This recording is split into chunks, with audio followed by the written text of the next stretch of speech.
Why did Bengal, one of the most culturally diverse and geographically distant regions from Arabia, end up becoming a Muslim majority territory? Today, Bangladesh has nearly 90% Muslims, while its western twin West Bengal in India has 30%. Was it military conquest? Was it economic opportunity, caste oppression, or was it something deeper?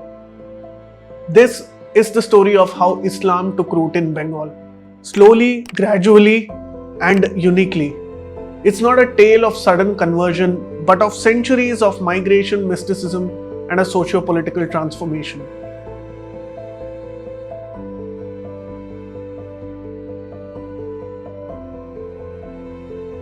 Islam's story in Bengal doesn't begin with war. It begins with commerce. Arab traders were sailing to eastern India even before Islam became a global force. They reached the coasts of Bengal by the 7th century, settling in port towns, marrying locals, and integrating into the society. A recently discovered ancient mosque in northern Bangladesh might even date back to this early phase, challenging the belief that Islam actually arrived in India solely through invasions. Of course, it did through invasions, but that was not the only reason.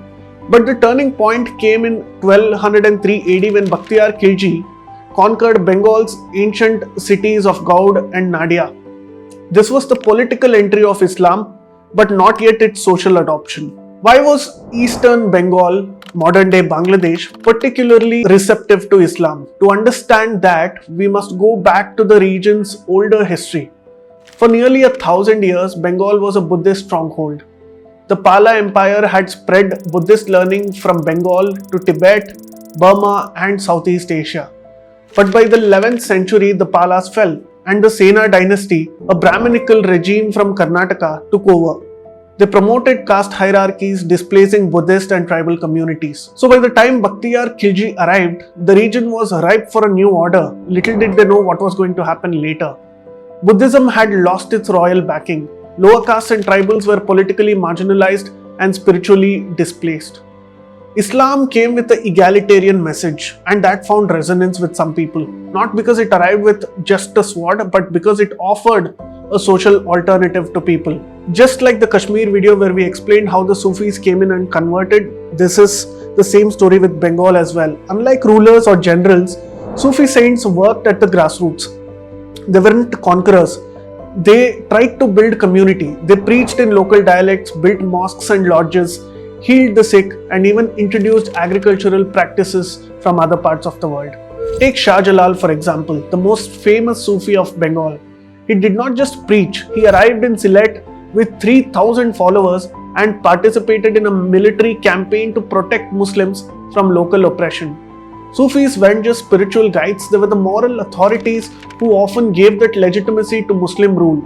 They tried to portray their teachings as inclusive, and their settlements opened up new lands. And they attracted the masses, especially the tribals and the lower castes. Richard Eaton calls this the real engine of Islamization, which happened through cultivation and not necessarily conquest all the time. Under the Mughals, Bengal's eastern forests were cleared for farming. The deltaic lands, which were very fertile but wild, became homes to thousands of new villages. So Islam started spreading very rapidly. Why? Because there was also an economic incentive which was offered, and also a spiritual life which was shown through Islamic teachings. They glorified agriculture as a divine duty, and they offered tax incentives, and resources were easier to get access to under the Muslim regimes, especially if you're a Muslim. Converting meant you avoid the jizya tax. It also meant access to Sufi schools, court patronage, and social mobility. Contrary to popular belief, most conversions did not happen in cities or under duress, but in the newly settled rural areas, where Brahmins were somewhat weak and the Sufis were strong. This is why eastern Bengal, now Bangladesh, became more Islamized than western Bengal. So the rise of Islam did not entirely erase Bengali identity, but it reshaped it. Early Muslim rulers patronized Bengali literature. Poets like Krittivas translated the Ramayana into Bengali under Muslim sultans. Arabic and Persian terms entered the language, but Bengali remained the mother tongue. Islam slowly creeped in through the language. Before this, Brahmins did not allow the lower castes from reading religious texts in the vernacular language. Now, Bengali flourished as a literary medium. It tried to bridge Hindu, Buddhist, and Islamic traditions. So, even as Islam spread, it did so in a Bengali way. By the time the British arrived in Bengal, it was already Muslim. The 1872 census showed that over 16 million Muslims in the province. But the British added a new layer to the identity: numbers. Colonial policies like separate electorates turned religion into a political identity.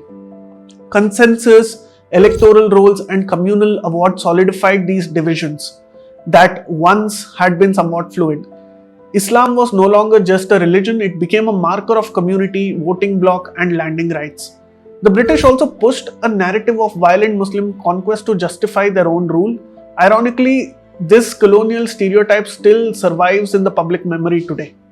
In 1947, East Bengal became East Pakistan, a Muslim homeland. But many scheduled castes like the Namasudras stayed back. Jogendranath Mondal, a Dalit leader and an Ambedkar ally, even became Pakistan's first law minister. But hopes for equality were very short-lived. Anti-Hindu violence, economic marginalization, and the Enemy Property Act pushed millions of Hindus and Dalits to flee. Those who stayed faced systematic discrimination from Islamists. In 1971, Bangladesh was born as a secular nation, but over time that secularism eroded. In 1977, Bismillahir-Rahmanir-Rahim was inserted into the constitution. In the 1980s, Islam became the official religion. Today, Hindus make up less than 9% of Bangladesh's population. Discriminatory laws like the Vested Property Act and the Digital Security Act continue to threaten religious minorities. The Islamization was not a result of a single event, but 1,000 cuts and 1,000 flowers.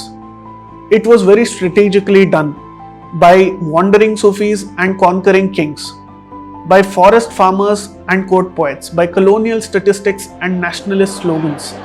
Understanding this layered history reminds us that religion in the Indian subcontinent has always been tied to economics, land, language, and power. And that what seems like destiny today was shaped over centuries by the choice of people who had power vested in them.